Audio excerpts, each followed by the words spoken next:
fourth class in the studio from Lake Tahoe School. Good morning. Good morning. How are you this morning? I'm so glad you took the trip down. It's fun. It was a lovely day. Isn't it pretty out? It's always a lovely day. Very dynamic out today. Yes. You know, the cloud cover incredible. and the wind's picking up, and we talk about our commutes here, you know, to time it takes to get from Incline down to South Shore in the morning. Bright and early in the morning takes me about 35-40 minutes, and as the day wears on, traffic picks up a little bit longer, but what a commute along the east shore of the lake. My word. It's beautiful. Absolutely. So nice. Normally my commute's 4 minutes, so. I know, we're so spoiled here.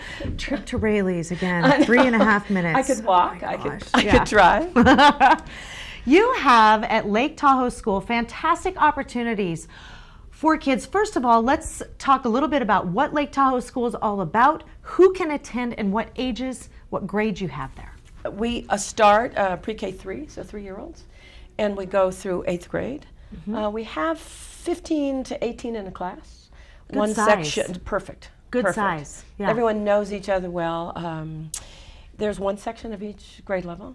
So among other things, you need to learn to get along with each other. And that's one of the things our graduates talk about, that if you have a trouble, you can't be placed in another section and not have to deal with it. You learn to get along, you learn to work as team members, you learn to respect everybody's pluses and minuses, and it's pretty cool. You offer different opportunities for students to gel together. I mean, you have an outdoor program where some of your students are going off to Moab. Talk to us a little bit about what's coming up. This is exciting. It's that nice time of year. Winter is great. We all ski, we do all those things, and then spring comes along and we get to go celebrate more. We have an outdoor ed program that starts with our pre-K 3s, where they go outside. They get little backpacks and hats and learn about protection and everything else. And then there are class trips all along the way. Starting with the Moab, as you mentioned, our 8th graders are going to Moab during what we call our Adventure Week, which is a week in early June this year, where 8th graders are going to go off to Moab. They will do whitewater rafting, they'll do canyoning, they'll do some rock climbing, they'll do some, it's their last year, and it's a week or two before graduation, so they do that final sort of working as a group and enjoying each other.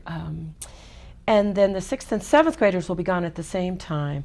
It's someplace in the area. I don't know that we've settled exactly yet, but they'll be doing ropes initiatives, orienteering, working as a group. We work a lot on leadership within our school and having our older school students be leaders for the youngers. So that's it's really important. Yeah, 5th grade, it's really important. It's incredible. 5th grade goes to Marin Headlands. 4th grade goes to Coloma as part of their social studies. So it's fun. Oh, how fun. Oh, I want to be in the 8th grade. I want to go to Moab, do some whitewater rafting and rock climbing. That sounds so good. And it's out of the, the four wall. I love how Lake Tahoe School really encapsulates getting out of the four walls and taking in our surrounding environment. I mean, our whole entire western region of the country. Lake Tahoe in and of itself is a mecca for environmental learning. And then, of course, heading out to Utah, Colorado, that entire region there. How exciting. It's incredible. I love how you utilize that. Well, and it's so easy, as you know. I mean, it's all right there. On last Friday, our middle school, 6th, 7th, and 8th, went up to the meadows, and they were doing some snowshoeing. And so we did games there, leadership games.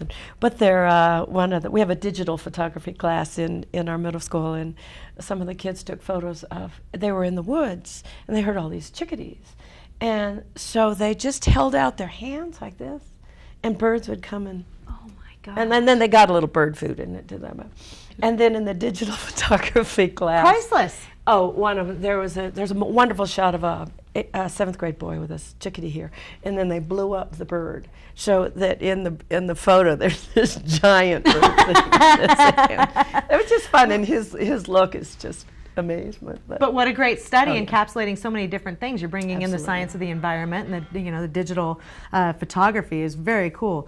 Also, the flow. You're talking about this 8th grade trip going off to Moab before they go off to high school. There is a natural flow of your students to branch on out, depending on where they came from, to head to area high schools. Right. But you also have some that are heading to some very different places. Absolutely. And you've prepared them for the work, the adventure, and the journey that they have ahead. Talk to me a little bit about that. You're right. Most of our students go to area high schools, and they go right into honors classes and 3rd and 4th year Spanish. lunch, that kind of thing.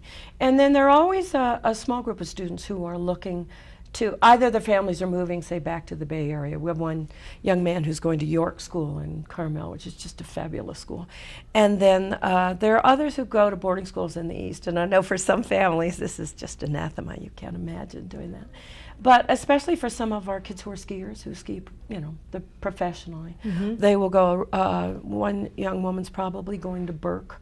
We have a girl this year who was accepted at, if you know the schools in the East, Deerfield, Loomis, Chaffee, Northfield, Mount Herman, wow. And it's incredible. Wow. She's going to go to Deerfield, which is highly competitive. I think there were 1,600 applicants for about 60 admissions or 100 admissions. So they are prepared. You are preparing students to move on wherever they choose to go. How can people get more information as we are wrapping up this school year? Slowly come to an end. We still have a few more months left, correct? But it is time to start planning already if you're looking for enrollment or a change in your child's education. How can people get in touch with you and find out more about this fantastic Easiest thing to do is go to the website, which is www.laketahoeschool.org, or you can call us at 775-831-5828 and speak to Andy Biederman, who is our admissions director, or anyone who answers the phone. I'm happy to answer questions, talk about our school, arrange for a visit. We will have students show you around, and that's the best way to discover what the Lake Tahoe School product is to have 8th graders talk about their education and their experience. So. Well, kids, she's at the helm over there at Lake Tahoe School. How cool is that? All right. Ruth, I appreciate you coming in so much, always. It's always a pleasure. Thank you. Yeah, fantastic. Ruth Glass from Lake Tahoe School. We will be back with more right after this.